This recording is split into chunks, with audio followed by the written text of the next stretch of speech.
Hey everyone, welcome to a new vlog. If you're new here, my name is Sarah and I usually make vlog style content with my husband Andrew and our two cats Sprinkles and Nunu. In today's vlog, we're going to be talking about finances and more specifically what sort of steps you can take to improve your financial situation and help yourself to save money even if you don't have a large income. You might notice that today's video is a little bit of a different vibe than we usually film, and that's kind of because it is. I've been thinking a lot lately about the content that I've been making, and while I really love making vlog style videos, I've been searching for a way to make them a bit more connected and structured. In addition to that, Andrew and I have spent a lot of time lately thinking about how we want to live our lives on a day-to-day basis, and this has caused us to delve into the world of minimalism. And neither of us are minimalists at all, but we're really inspired by some of the principles of minimalism, such as living more slowly and intentionally, living in a space that's free of clutter, and also being more aware of how much money we're spending and what we're spending our money on. So that takes us to the topic of today's video, which is going to be finances. And we're not going to talk a ton about minimalism or anything in this video, but we will talk about it in future videos. So let's get started.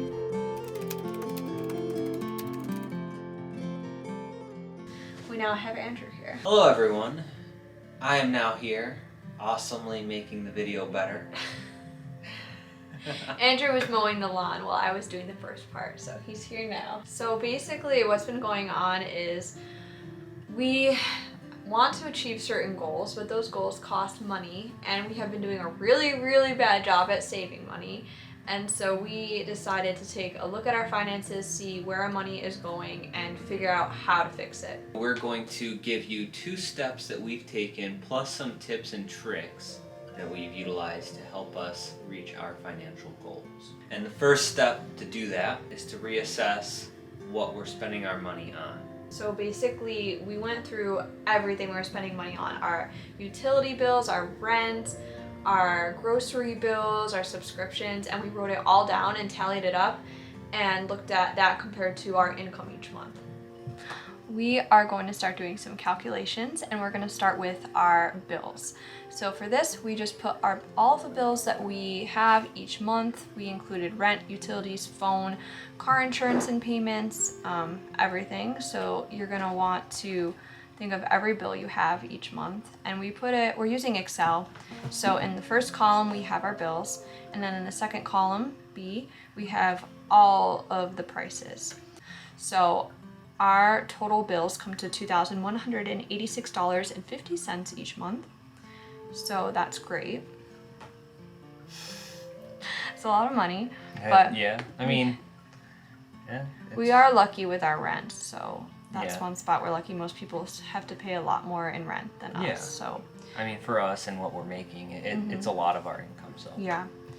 Okay, and now we're going to do the same thing, but with our subscriptions. So the reason we're keeping the subscriptions separate is because we consider them to be luxury items. They're not things that are necessities. The bills are basically necessities, and these are just going to be things that we necessarily don't have to have, but we enjoy having them.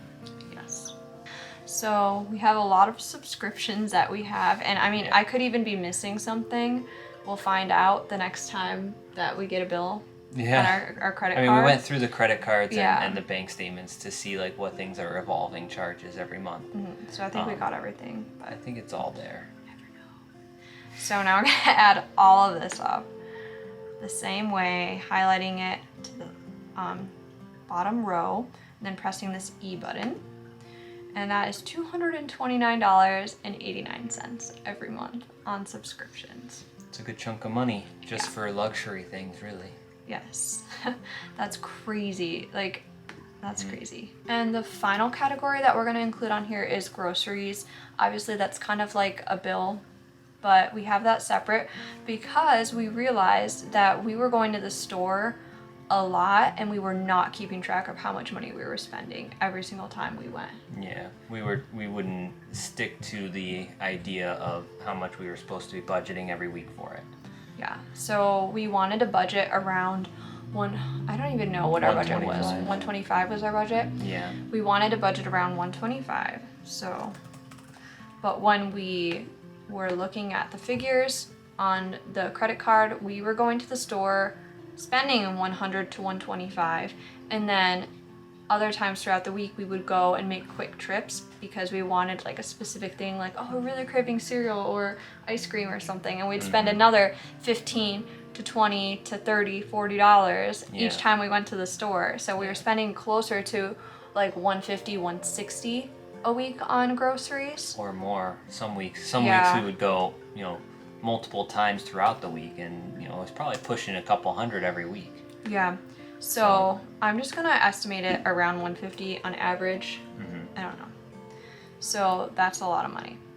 Okay, so now we're gonna add up all of these bills and see what the total is that we're spending each month on these items.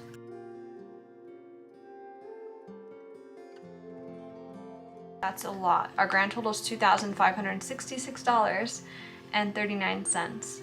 And now we need to subtract that from our monthly income.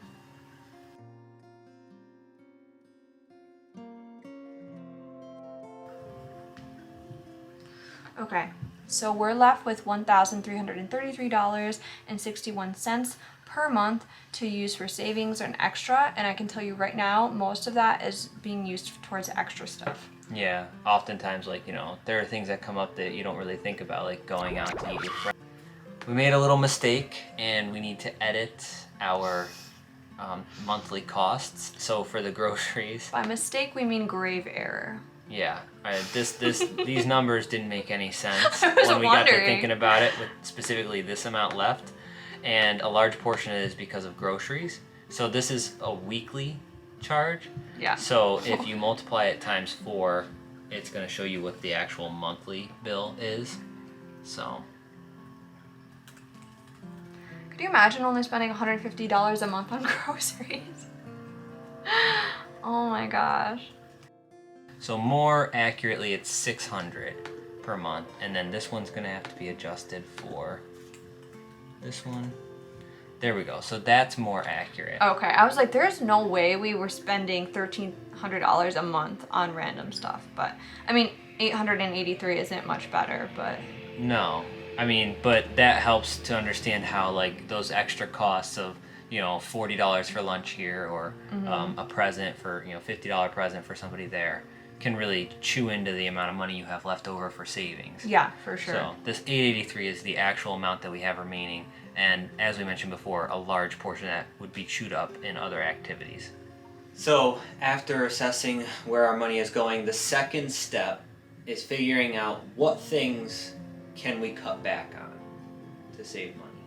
Yeah, so looking at everything, everywhere our money is going, and seeing what things we don't necessarily need so that we can save money each month. Things that are more like luxury or nice, but not necessity. Yeah. Okay, so now we are going to look at our subscriptions and see what we can get rid of, because $229 is a lot of money to spend every month on things that aren't necessary.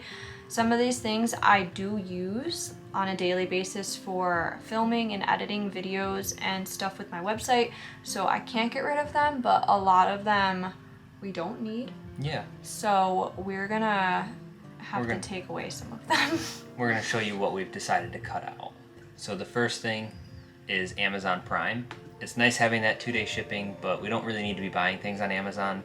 And if we do need to use it, we can use Sarah's mom's Amazon Prime for 2-day shipping. So we can take that out of there. Hulu and Netflix we've decided to keep, as well as Disney Plus. The Delta Sonic car wash, this was just unlimited car washes every month. We rarely used it. We've moved away from the city and there's no Delta Sonics near us, so it's not really worth keeping.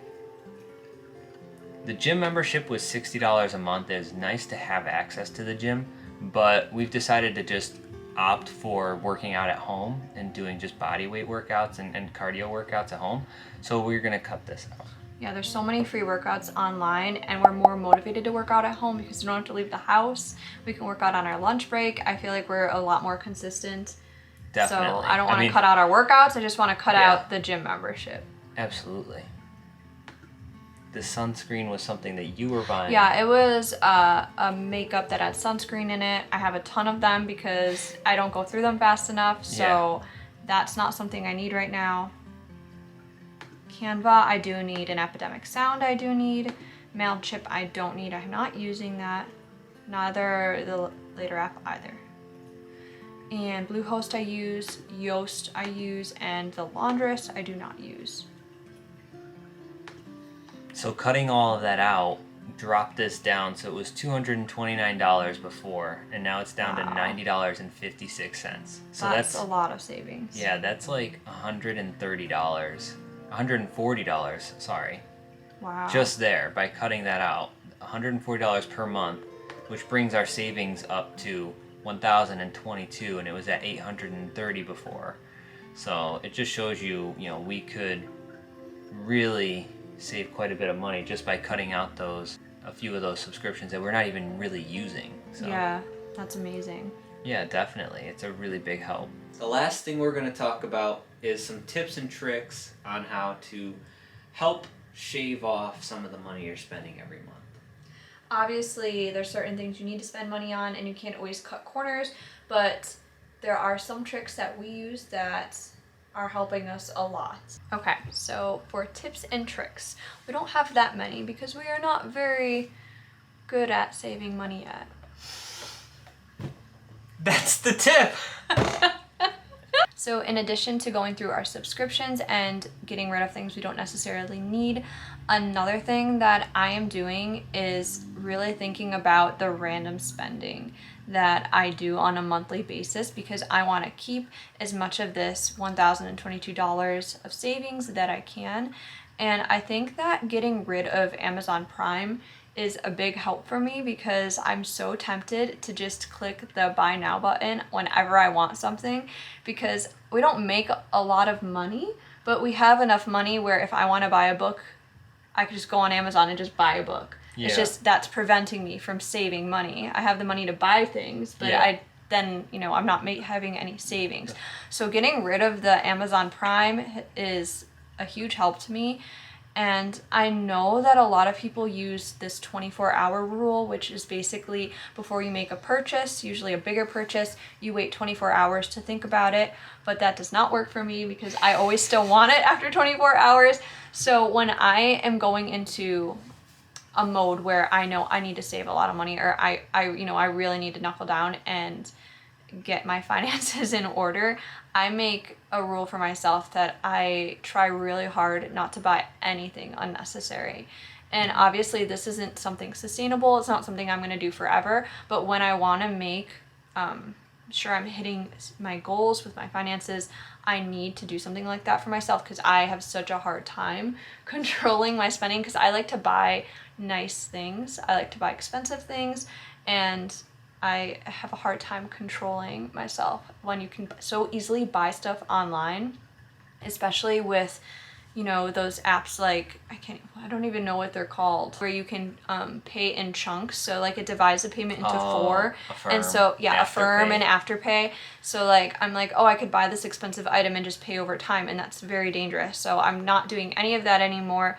I've cut all of that. And of course, sometimes I might want to buy something, and that's okay. But the majority of the time I'm cutting all of that out, and I know it's really hard, but for me that's the only thing that works, is to tell myself I can't buy things, because I really struggle with that. So that's what we're doing for now.